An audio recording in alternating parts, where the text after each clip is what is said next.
Hello everyone, this is Puruj Anusaria. आज हम एक बार आपके सामने फिर से हाजिर हुए हैं एक नई वैकेंसी लेकर। अभी रिसेंटली राजस्थान हाई कोर्ट में वैकेंसीज आई हैं। ठीक है, इस वैकेंसीज़ का जो नाम है, वैकेंसी का नाम है सिस्टम असिस्टेंट। ठीक है, सिस्टम असिस्टेंट की वैकेंसीज़ है, ये वैकेंसी आई हुई है।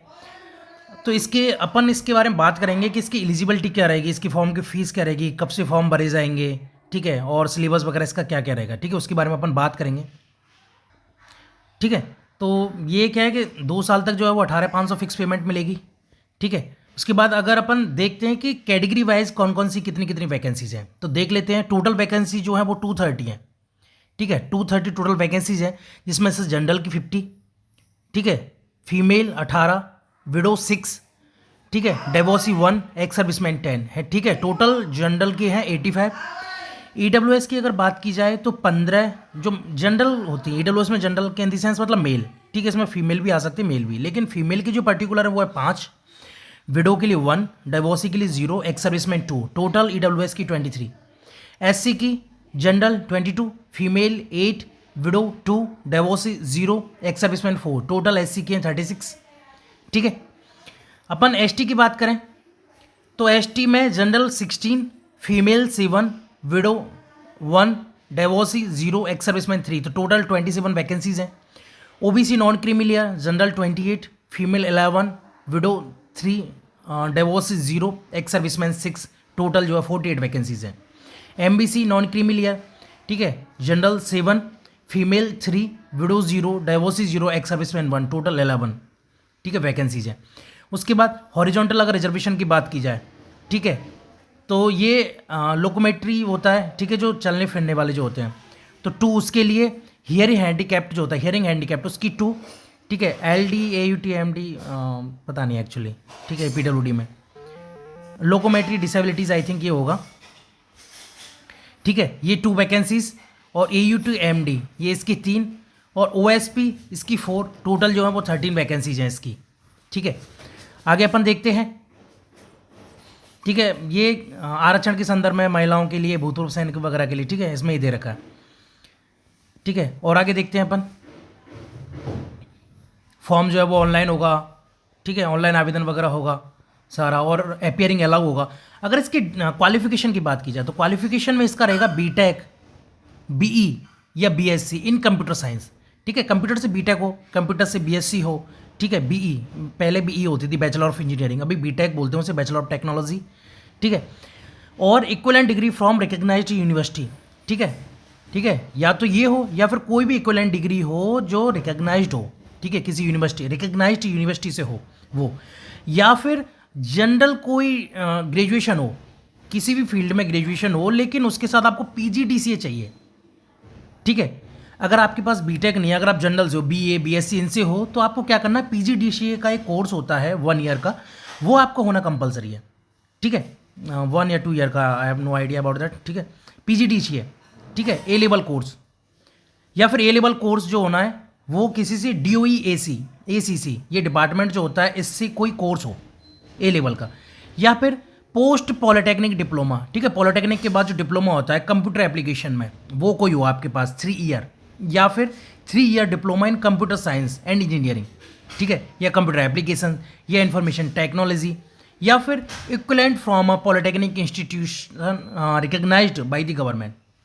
ठीक है, तो आपके लिए क्या है, BE बीटेक BSc हो, ठीक है, कंप्यूटर साइंस, या फिर आपको क्या है कि इक्वलेंट कोई डिग्री हो इसकी इक्वलेंट, या फिर अगर आप जनरल हो, जनरल का इन the sense BA BSc general जो होती है, तो आपको PGDCA का कोर्स होना चाहिए, या फिर एक A लेवल का कोर्स होना चाहिए DOE ACC, ये department of electronics and accreditation of computer classes. ठीक है, इसका कोर्स होना चाहिए लेवल A का, या फिर पोस्ट पॉलिटेक्निक डिप्लोमा होना चाहिए कंप्यूटर एप्लीकेशन में आपके पास, या फिर 3 year diploma in computer science and engineering में, या फिर कंप्यूटर एप्लीकेशंस या इंफॉर्मेशन टेक्नोलॉजी में, या फिर equivalent from a polytechnic institution recognised by the government, या फिर इसके इक्वलेंट जो है वो पॉलिटेक्निक इंस्टीट्यूशन रिकग्नाइज्ड जो होते हैं गवर्नमेंट के, उनसे कोई आपके पास कोर्स हो। ठीक है, ये आपका हो गई। और आपके अंतिम वर्ष में अगर हो तो आप अप्लाई कर सकते हो, मतलब अपियरिंग अलाउ है, पास्ट भी अलाउ है और अपियरिंग भी अलाउ है। ठीक है, ऐसे कोई फिजिकल कोई वो चाहिए नहीं इसके लिए।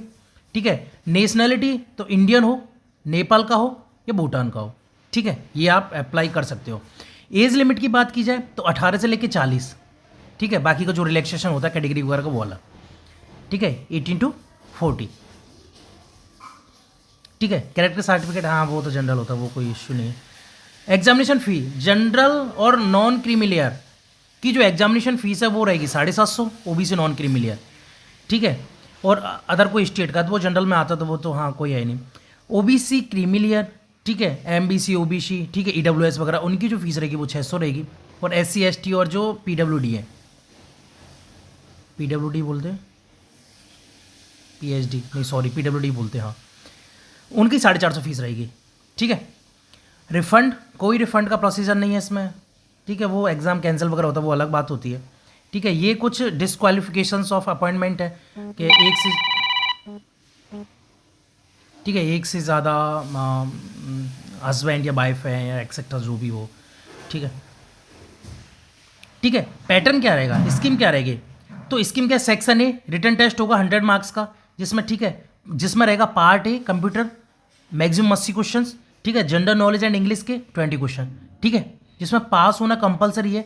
SC ST PH को मिनिमम मार्क्स 40 लाना जरूरी है और अदर जितने भी उनको 45 मार्क्स लाना कंपलसरी है, ठीक है। SC ST के लिए 40 और अदर जनरल OBC वगैरह एक्सेट्रा जितनी भी उनको 45 मार्क्स लाना या 45% जो भी, ठीक है, 100 का है तो वो परसेंट हो गया।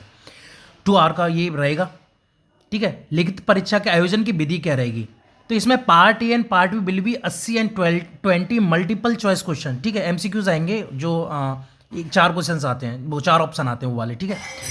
Return test will be conducted OMR answer sheet, ठीक है, ऑफलाइन होगा ये, ठीक है। नो नेगेटिव मार्किंग, तो इसमें क्या है कोई भी नेगेटिव मार्किंग नहीं है, ठीक है, तो आप सारे क्वेश्चंस करके आने। Marks obtained in the written test shall be counted for the final process of selection, ठीक है, जो भी मार्क्स आपको मिलेंगे वो आपकी आगे फाइनल सिलेक्शन में आपकी हेल्प करेंगे, ठीक है।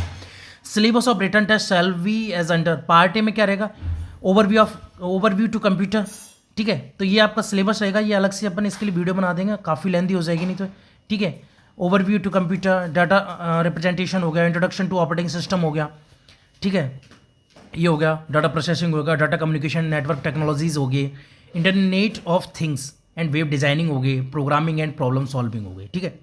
General knowledge and general English में क्या होगा, जनरल नॉलेज में current affair, geography and natural resources, history and culture of Rajasthan, ठीक है, ये राजस्थान करेगा।